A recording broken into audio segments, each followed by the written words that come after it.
जांभळं काढण्यासाठी निघाले. येताय तुम्ही पण? चला. नक्कीच जांभळांचा सीझन संपत आलेला आहे. जांभळं ही मेच्या शेवटाला किंवा जूनच्या सुरुवातीला चांगली तयार होतात.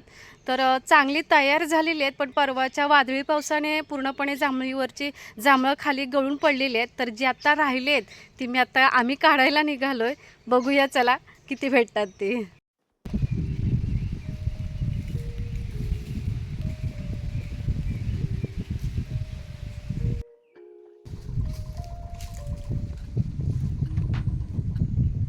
आम्ही आता पोचलोय इथे जांभूळच्या झाडाखाली. पण काय झालंय माहिती आहे, जांभूळ खूप मोठी आहे, उंच आहे जांभूळ आणि जांभळं पण खूप आहेत. अर्धी जांभळं जी खाली खाली होती ती जांभळं खाली गळून पडलेली आहेत परवाच्या वादळी पावसाने. पण आता जी वरती आहेत ती काढण्यासाठी वरती चढावं लागणार आहे आणि मग ती जांभळं काढावी लागणार आहेत. तर त्यासाठी आम्ही आता साडी आणलेली आहेत आणि साडीमध्ये धरून ती जांभळं आम्ही झेगलणार आहोत आणि खाणार.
हे बघा, हे मोठ्या आकाराचं आहे खूप जांभूळ आणि खाल्ल्यानंतर आहे ना आतमध्ये त्याच्यात खूप मांस आहे आणि आतमध्ये बी पण मोठी आहे. मी खाल्ले आहे थोडेसे.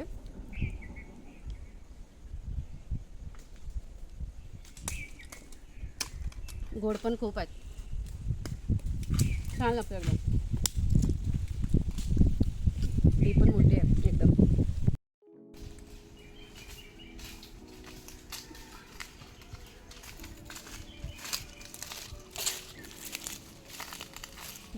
जांभळं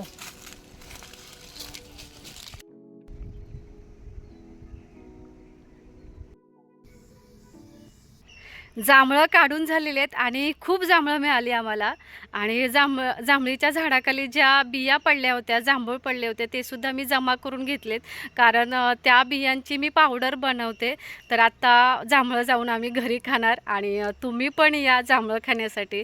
मग येताय ना जांभळं खायला? चला. आणि जांभळं खूप छान आहेत, गोड आहेत चवीला. मेन म्हणजे खूप भरगच्च आहेत आणि अशी जाड आहेत, मोठी आहेत. खायला खूप छान वाटतंय, मजा येते खाण्यासाठी. तर या, तुम्ही पण या.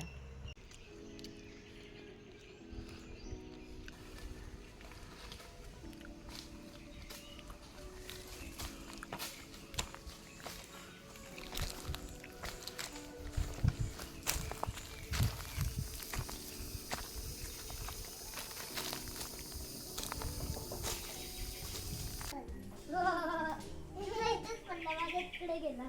2 दिवस झाले जांभळांच्या बिया मी चांगल्या सुकवून काढल्यात. आता त्याचे 2-2 तुकडे करून मी ते मिक्सरला लावणार आहे.